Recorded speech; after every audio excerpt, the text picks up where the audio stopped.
Welcome everyone. This is the Your Little Castle show. We have an expert, Patrick Jones, in the building. This real estate world has become interesting to say the least because, boy, I mean, the market has always been crazy. People have always wanted to have a place to live, right? And we figured out this market years ago, and they finally said anybody can get a home now because we're going to finance it. A lot of people can't pay cash for a house. Sure. So back when they came up with mortgages, that just set this whole thing on a crazy path that we've been on. It's been really exciting in the last 20 to 30, 50 years. And your expertise going back 25 years now, tell me about this world we're in and tell me why you got into this industry to share with us your expertise about what we do here. Sure. Well, I got into this over 25 years ago. Bought my first house in Kirkwood, Missouri in 1987. And, I realized back then that I had a love for renovating. And so I renovated that house. I sold it a couple of years later. I thought, somebody could make a living out of this. So back in the day, I didn't have a lot of things to go by. You have We Buy Houses shows and Flip This House on cable. You can watch 24/7, multiple cable channels, and we didn't have that. So when I was starting out, if you wanted to learn something, you had to, at 6:30 on Sunday or on Saturday, you had This Old House. And if you don't use This Old House, then you didn't have anything for the rest of the week. And so at a young age, I was very interested in renovating and building. And then I also came to the point where we realized, especially in the community we grew up in, that it was getting harder and harder for kids that graduated to be able to stay and to buy and purchase and raise a family in the communities, because most of the housing started getting torn down that was affordable. And they couldn't afford a $1.5, $2 million home, sure, right? Because the $250,000 home got torn down. So I've done a little bit of everything in real estate, but where I found my niche was purchasing houses from homeowners to renovate, to go back on the market with a good product to maybe first-time, second-time home buyers so they could afford to buy a house and stay in the community. Well, that's a key to what we like to profess, and that is everything must be a win-win-win to succeed, or else you can't, the business will collapse. And so you're helping the person who's got a house that they don't have the resources to renovate, to go turn it up and to make that money back, but you're giving them a fair price so they can now take what they have spent many years paying for and then provide for themselves, and give themselves another place to go. Maybe not as big and as fancy as what they need as they get older, right? The empty nesters, that kind of stuff. Yeah. And then you get to turn around and give the place to somebody else that's been updated without them having to do all that work. Yeah. That's kind of the gist of it? Yep, helps out the neighborhood, helps people. We like to say we solve problems. So, when people are in need, and you find that for many different reasons, that people come to a point in life where they need to sell a house, they need to sell it quickly, be family members, children, whomever. But when you can walk away from a situation and I can say, man, I feel like I got a pretty good deal, and the sellers say, man, we feel like we got a pretty good deal, then it was a win-win, and it's good for everybody. And that can happen quite often. Yeah, I mean, only other time it doesn't happen that way is when somebody's in a desperate situation, and even then, you're still helping them get out of something so they don't lose everything, right? Right. That happens. Some people have the foreclosure thing going on, yeah, and that's when they lose it, right? They put all that in and get nothing back. So I got a phone call one time from a gentleman who contacted an agent, and the agent actually called me, and he was about to lose a house. He inherited it from his mom. He had over $100,000 equity in the home. He didn't have the money to take care of the home. He wasn't making the payments. And so what many people do is they start getting all these collection bills, and they kind of bury their head in the sand, like they don't see it. And finally, when I got a phone call, he was 3 days from losing the house. And I saw on his table all the foreclosure letters. I said, what took you so long to reach out to somebody? He said, I just didn't know what to do. So we were able to close the deal in 2 days and save him from losing all the equity that he was handed to in his mother's house. And so that was a win-win for everybody. And then we got to renovate the house, and we got to resell the house. And so that's That's where the passion is solving problems for people. There's a lot of people right now in our industry that they're wholesalers, you might call them, people that buy houses that turn around and just flip them to somebody else. They don't renovate the house, but we like to renovate the house and see it all the way to the market. We deal mostly with real estate agents. I don't really send mailers. I don't really send postcards. It's always been through relationships through agents that we buy houses. The people trust their agent. The agent trusts us. So they make a phone call. We can meet with the people and come up with a solution to purchase their home. Well, that really hits me as something very impactful, because now it's not just, and I love all the guys. Everybody's doing something to try to. Now you make me feel like, wow, that's a big thing, because you're talking walking away from $30,000, $50,000, $100,000, $200,000 to somebody, only because they couldn't make a $1,500 payment for 10 months, 12 months, however long the banks wait to take the house away from somebody. Yeah. And they're in business and they understand this, and they're going to take that house and effectively do what you're trying to do, I guess, except they're not going to give me any of the money back, right? Yeah. Yeah. Or situation where somebody lives out of state, their parents, a parent passes away, a relative passes away, grandma, they don't have the time to come in, fix the house up, do the things that need to be done to put it on the market. And those are the people that usually contact a local agent, and then those agents will call us, and we'll come over, like I said, and try to put a deal together to purchase the home and to make it a win-win for everybody. Great information. All right, everybody, we've got to jump in right here, give a shout out to our sponsors. A lot of people are familiar with the fact that Carroll House been part of the show, helping us here since the beginning. Carroll House Furniture, because you like nice things, and we like to put that up for everybody, as it ends up being something that we like to emphasize, that because you like nice things in your little castle, right? Yes. You got to have a place to put all this furniture, and so you need a castle to do that. And then, of course, still a wonderful partnership we've got here with USA Mortgage, powered by the Flowers team. I do have my mortgage license. All the disclaimers and everything are all part of the show here. Check out all the information. But I love working with Steve, and you see Emily right there on the wall for everybody. You can see what we got there. But that's Emily, and she does a great job helping the community with what we do with USA Mortgage. With that, we're going to switch over now. I'm going to put up on the website here on our walls your website and your Facebook. Those are two key places most people do look to find information. And that's kind of what we figured out with this show, is that people are ready to do business with somebody that they know. Yeah. They feel like they can trust. They've got a little more than just basic information. Everybody by now, like the reviews game, we've talked about that. Everybody's get to all these great reviews. I want to sit down and listen to somebody without even having to call them yet. Yeah. How about we just let me watch you talk about your business and why you do what you do. And so that's why we bring leaders like yourself on, Patrick, to share with a little bit about, so they can understand. Here's experts in the world, the people in the businesses that are doing this, but just get comfortable with the businesses that are out there, and we want to highlight those and put you on the show for that reason to talk about that. At Jones Company Realty Group, we pride ourselves on the relationships that we have with agents. They kind of hold you responsible, and they keep you honest throughout the entire process. And the reason is because people want to work with people they feel like they know, and we can bring credibility to the situation. Like I said, there's a lot of people, we've all heard all the advertisements, all the radios. It's a certain guy's name, and he buys houses, and he wants to buy your house, and that person doesn't even live in the country. So if the deal's going bad, where's your way to resolve it? How do you find a solution? We are local. We've been local to the area, and we've been doing this for over 25 years.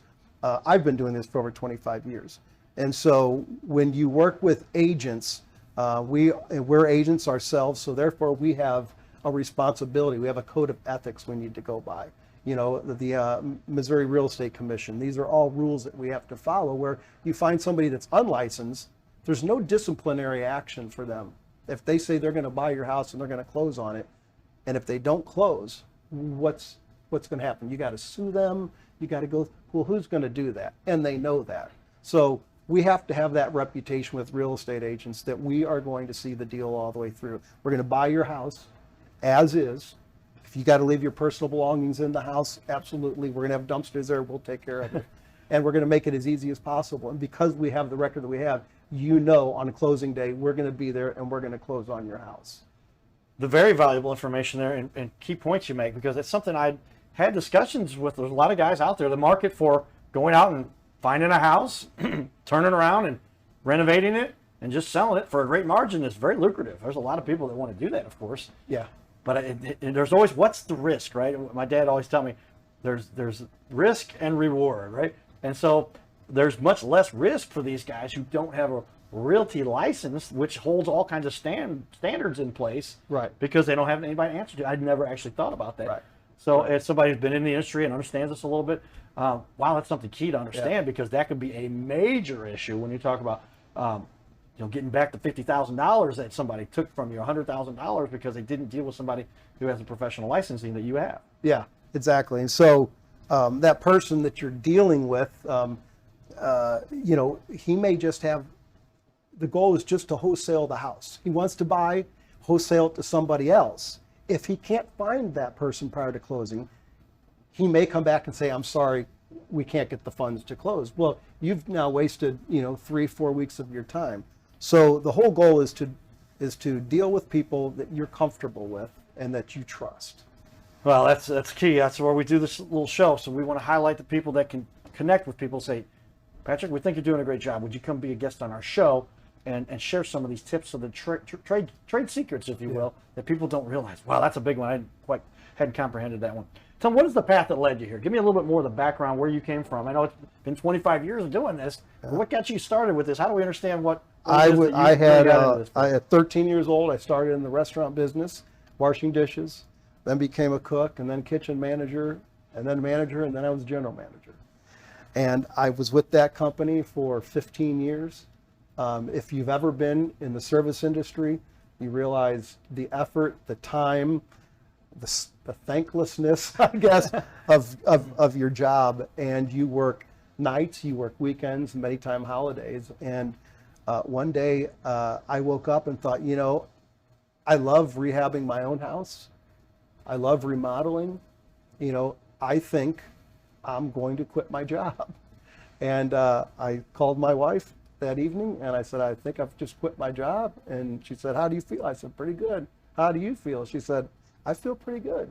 So that was the beginning. And that was in 1996. And I've never clocked in a day for anybody. And I have a passion for redeveloping older homes, redeveloping neighborhoods, and putting out the best product that we can. And many times the sellers who sell us their homes always say, can we come back and see this when it's done? We would love to come back and see it. And I always say, absolutely. A wholesaler can't say that. It might become a rental property. It might get bounced around a few times, but we want to make sure we put out a really good product and they're happy with the people that they've given over their mom's house, grandma's house, a relative's house. So. Well, there we go. I'm putting the cowboy hat on now, everybody. That's when you start hitting in the community realm and the elements that really are what we've tried to focus on, because the community is the essence to what makes the whole city conglomerate, if you will. Conglomerate, we like that word. But you've got a bunch of unique communities all over St. Louis, and they're all diverse in different styles and different setups and different types of things that people do in those communities with regard to the businesses and the activities and the cultural experiences. And when you're helping to develop that, because the last thing we want to see, which has happened in our city, it happens in every city, is where sometimes things don't get kept up to the standard that we would like, and it depreciates the value for all the people that are living there. Yeah. And then you end up with a situation where now somebody had an asset that's not as valuable as it was before.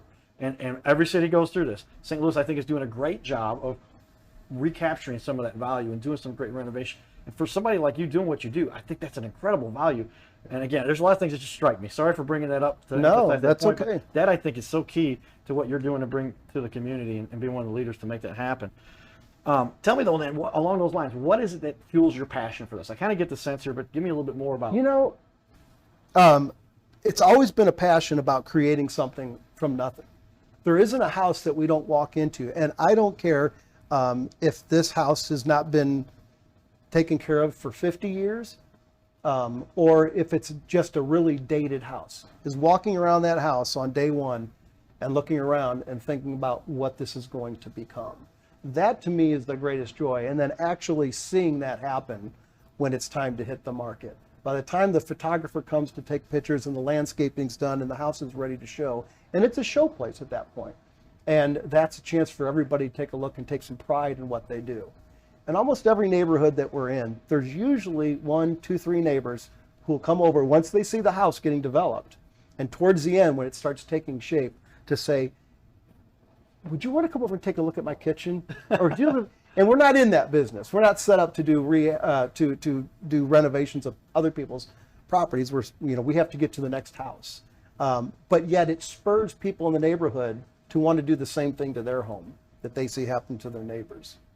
Well, that's, again, what we're trying to focus on here with our show to help highlight those kinds of things. Around the country, we've had guests on from all over the country, people that find us and hear about us and they get referred to us, same way. But if you're doing good work to help make the world a better place, things seem to go your way, and I see you're doing a really good job with that.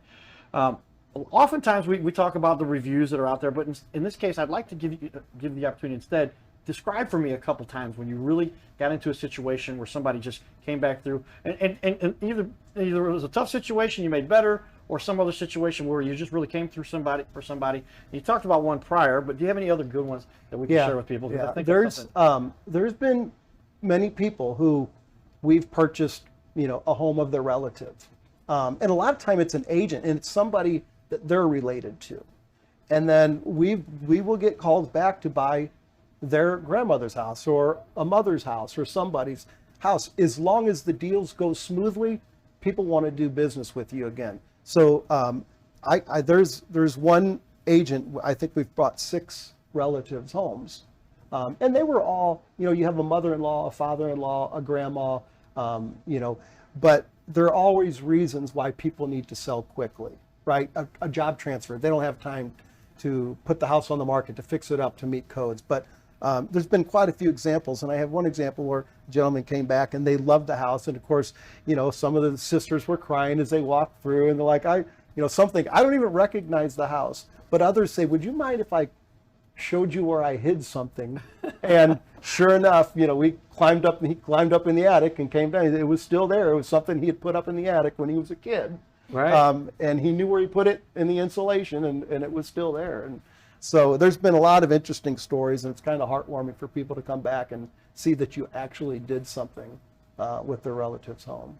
Well, that's another part of this whole community-based stuff, and there's so much that goes on in a household for these people, families that they literally, this is where they were born and raised, and they had sports they played in the backyard, and then fun activities coming back from school, and just relationships and people they knew, and sometimes artifacts from the old history of their kids. It might have been just a little game they had or a baseball glove or whatever, and they remember those kinds of neat things. It's interesting because when you go to sell your car, you go up to the vacuum place and you'll vacuum out the French fries underneath the seat. You'll look for the coins underneath there, and you just want to put the car in a position to sell it when you get up there. But houses are different, and people they're emotional about their homes, especially the homes they've grown up in. And I learned early on that you don't say your old kitchen or the old wallpaper, or because people, it might have been 30 years ago that they remodeled that kitchen, but to them it's still the new kitchen. Right. And so you have to respect it, because as people get older, their income many times reduces, and their goal isn't to get the best granite, get custom tile work in their bathroom. It's to make sure the roof is good, make sure the air conditioning is working and the furnace is working, and that's where their money goes to. But today's buyers, they want to walk into the house, they want to see the back of the house from the front of the house, they want the open concept, they want the granite, they want the custom kitchens, they want the custom tile work, they want the built-in showers. And so that's what we're able to take these older homes, open the floor plans up, and give today's buyers what they want. Well, great stories that we hear about with families and all the history they have, and the reason they've had a house for so long, and now they're just going, hey man, time to move on. Life changes, situations change, and there's somebody that can help put them in a better place to help get through that. Let's share with everybody a little bit of the work that you've done. We've got on our TV wall over here to our right, and I'll share with everybody this as you take a look here, but a lot of good pictures here, and just walk me through a few of these pictures if you can look over there. This is the work you do. I mean, is this all after, I would assume? Yeah, so these are after. This actually is a house over in Shrewsbury, about 70 years old. new kitchen, new windows, hardwood flooring throughout. We're still using the white shaker cabinets. That seems to, as long as it's not broke, don't try to fix it. Okay. It appeals to many people. It used to be, oak at one point, and then it was a pickled look, but white is always seems to be in. Cool. And a little bit more. So now we're in the bathroom here. Similar style, it looks like, but you've got some older architecture there too. You kept it alive. Yep, glass block windows, and again with subway tile. It's pretty popular right now. We do tile in all of our bathroom surrounds. We don't do any fiberglass or anything like that. Everything's real tubs, real tile, and tile floors, and update all the plumbing and electrical and faucets, as you can tell. Okay, give me a little bit more here. So we're just scrolling through here. Now that's kind of a unique setup. That's like a kitchenette. So this is a great example of what I was talking about when you have to open up the kitchen. So that whole kitchen was closed off. That doorway wasn't there, and this was a small doorway like that going in the dining room. And the other doorway is going down towards the bedroom. That was the only other entrance. So the question is, how do you open up this house that's 70 years old to become what today's buyers want? And so that's what we did there. We were able to remove some walls and open it up. And of course, the rest of the kitchen is on the other two sides. Gotcha. The one previously that you saw earlier with the sink. Right. Okay. Now we're getting into a little bit more of that. And that's the same house. That just shows you the opening there, but you walk in the front door and now you're looking all the way down to the back bedroom, right? So you've got the fireplace, living room. It's just a small house. It's a 2-bedroom, 1-bath home. Oh, it looks pretty big there, but yeah, in today's market, somebody may have wanted to tear that down to put in a bigger home, but we just try to do the best we can with the footprint that we're given. Okay. All right. Well, what I'm going to do now is I'm going to split out of this and go back to the pictures that you've got here. And tell me, as I scroll down here, I can see these thumbnails. Give me a couple here that you do like. See that one there with the double bowl sink in the master bathroom. That was a house over in Baldwin we did. We took a smaller bathroom and opened it up and put in his and her sink. So now, 2 sinks in there. And before that, they only had 1 sink. And just 1 sink. More compact. More work to get things done in the morning. But if you can put in 2 sinks, and it's a nice granite countertop there. Is that what kind of countertop is that? That's granite. Okay. That's granite. Yep, with under-mounted sinks. Quartz and all kinds of stuff. Yeah, there's a lot of options these days, but I still fall back on the granite. I think it's a very durable product. Okay. Cool. Let me scroll down here a little bit further. I know some of the stuff is pertaining to what you do in your. Well, there's a lot of real estate agents that I deal with right there. Yeah. Okay. And our photographers and whatnot. But I know as we went down, we had. Oh boy, where did we go here? I'm gonna go. Oh, we gotta go to the photos tab, and that's why I even had that separate. But we'll go through it through here. But I mean, as I went down, there were so many more pictures that you had. Oh, I just clicked the wrong button there, so I apologize. And a little bit of your professionalism and stuff you do here. And a little That's bit just my family and my kids. Well, we could go on and on with the work. There is a ton of pictures that Patrick has on his Facebook page, so check that out. And you can find him on Facebook. It'll be linked off of his website here too, obviously. Yeah. And a lot of great work that you've done there. We'll show everybody just quickly a quick look at your website so that people can see. But nice work here getting this put together, because now you can share some more great information with people. But there it is. And so go to jonescorealtygroup.com and see all kinds of the incredible work that you've got there. And websites are always a work in progress. I'm sure you're going to continue to update this thing with all kinds of great information for people. But a great place for people to find more information about you guys. Yep. I'll keep it up. All right, well, let's jump in here a little bit more as we dig into some of the depth of what I'd like to find out about our guests, because we really want people to understand where you came from. What would you say is something that really sets you apart? We talked a little bit about something that was a big difference I didn't realize, but either elaborate on that a little bit or tell me some other things that set you apart so that people can understand why it is they should call Jones Company Realty Group. Well, let me first say there's some good people in the industry. There really are that are trustworthy. There's a lot of bad apples out there too. So that's the only thing you have to be careful about. And as I said, we don't go just off postcards and mailings. We go off of word of mouth. So people who have known us for years. But what sets us apart is the history with the title companies, with the banks, with the real estate agents, that we're going to do what we say we're going to do. And we're going to offer the best price that we can. we've got to make it so that we can make some money in the end, right? Sure. But we want to make it so that they get what they were expecting. And when those two things can both go hand in hand, then it's a great thing. Some people, they just might owe too much on their house, right? So there's only so much we can do there. But when it's a situation where it's something we can buy, we'll do our best to put a deal together. Well, key to this industry, because it is so competitive, there's so much that goes on, and the stakes are pretty high. I mean, Yeah. I love my auto guys, still a very pricey item you're talking about when you're talking with a car, and you kind of go down from there. But when you're talking about an entire house, you're really talking about the impact you have on somebody's potential family, inheritance, and what Yeah. they're going to have to provide for the siblings and kids. And sometimes this is most every time this is the largest asset people ever own in their lives, and it Yeah. becomes their source for sustaining themselves in their elderly ages, so Yeah. that they have a resource to tap into. Yeah, many times when we buy these houses, you have to understand that there's sometimes 10 or 11 heirs. And so, Wow. so you have to try to pull a group of people together, and it's very hard to get 10 people to agree on anything, right? Right. And so when you can do that, it takes some time, and everybody's got to feel comfortable.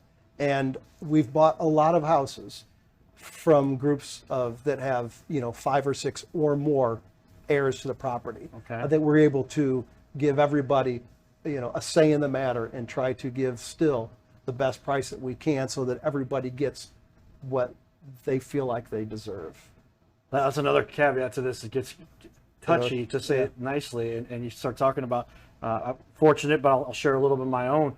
But as with my dad, at the next level right now, but he had a house he grew up in that they kept, and so that's now becoming a family heirloom. Is that count as an heirloom? It's a inheritable thing, and so we're keeping that in we're upgrading a couple things, and there's another ancillary product to that. But thank goodness it's just really myself and my sister, and we get along pretty well. But I can only imagine some of the stuff you've got to get in the middle of and say, do we renovate this? Do we renovate it that way? How do we fix this? Who gets what cut? Yeah. And you've dealt with that quite a bit in the past and can really help. Well, thanks for bringing that up, because that's what happens probably 50% of the time. When you're dealing with sellers or multiple heirs, there's always somebody that wants to fix the house up themselves and sell it. And that's a noble thing to do. But in reality, you give them time to think about it, and usually I get a call back in a couple of weeks saying, is your offer still good? Because somebody's saying, well, you cutting the grass this week? Well, who's painting? Who's doing this? Who's doing that? And they get to the point where they go, this wasn't realistic. For some people who have the time to do it, it's a great opportunity. They're doing something I love to do, so I'm not going to knock that. But most of the time, the people don't have time to go to work all week, and then on the weekends think they're going to knock out a renovation. Been there and done that. Ladies and gentlemen, this is a great topic. We're going to continue on. This brings to the end of our first half hour that is airing on ABC. Check out the full interview on our channel, YouTube, Facebook. We might even put some more cuts from the second half. We're going to start to record right now. But stay tuned for more, because Patrick has some incredible information to share with all of us as we continue to dig in here a little bit. Everybody, get up.